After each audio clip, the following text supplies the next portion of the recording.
भाई शादी का टॉपिक तो बहुत बड़ा टॉपिक है। शादी के टॉपिक पर यहाँ एक छोटे से वीडियो में तो नहीं क्लियर किया जा सकता, लेकिन शादी तीन तरह से होती है। एक होती है जो आराम से हो जाती है, जिसमें कोई विघ्न बाधा परेशानी नहीं आती, वो नॉर्मल शादी हो जाती है। दूसरी शादी होती है जिसमें लड़का या लड़की दोनों में से कोई एक या दोनों 50-50, 70-70, 100-100 रिश्ते देखते हैं, तब जाके कहीं शादी बनती है। तीसरा जो है वो है कि शादी होगी कि नहीं होगी। तो तीन तरह की जो है वो इक्वेशन शादी के लिए होती है। तो अब सारों का तो नहीं बता सकता, लेकिन एक का बता देता हूँ आपको। अगर आपकी पत्री में शादी आसानी से होने का योग लिखा है तो उसके लिए आपको थोड़ा सा युतियां समझनी पड़ेंगी। बीएनएन की युतियां क्या होती हैं? युतियों का मतलब है सेम ट्राइन। बेसिक में अभी इतना ही समझिए। सेम ट्राइन का मतलब होता है, जैसे ज्योतिष में पत्री हमारी जो होती है उसमें पहला घर, पांचवा घर और नवा घर, ये तीनों मिलके एक ट्राइन बनाते हैं। दूसरा ट्राइन जो है वो है दूसरा घर, छठा घर और 10वां घर, ये आपका दूसरा ट्राइन बनाता है। तीसरा ट्राइन है आपका तीसरा घर, 7वां घर और 11वां घर, और चौथा हो गया चौथा, 8वां और 12वां। ये 4 ट्राइन होते हैं।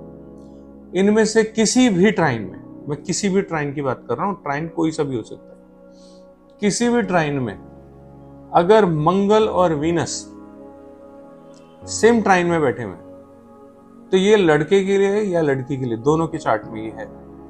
ये प्रॉमिस कंफर्मेशन देता है कि इन बच्चों की शादी जरूर से जरूर होगी, और मोस्ट प्रोबेबली ये अपने लिए एक दूसरे को खुद ही ढूंढ लेंगे।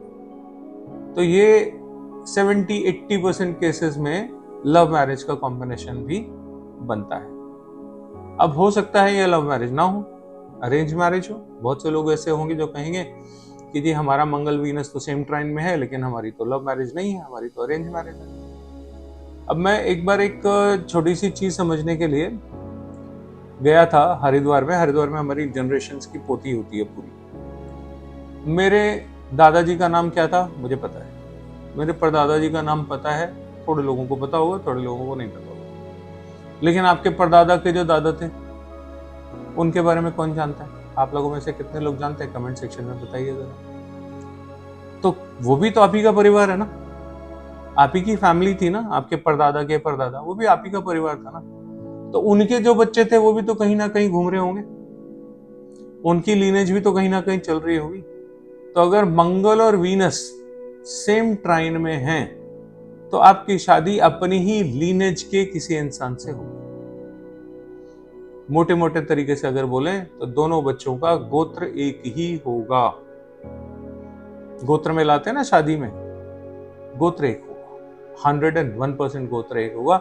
लास्ट माइल पे यही चीज है जो आपको कॉमन दिखेगी। हो सकता है परिवार एक दूसरे को जानते हो पहले से, बच्चे एक दूसरे को जानते हो, एक दूसरे के साथ एक ही कॉलेज में पढ़े हुए हो, ये हो सकता है। लेकिन अगर कुछ भी नहीं है इसमें से तो उनका गोत्र तो कॉमन मिलेगा ही। इस तरीके से हम शादी का प्रॉमिस देख सकते हैं, और इसमें ये चार्ट लड़का लड़की दोनों में से किसी का भी हो सकता है।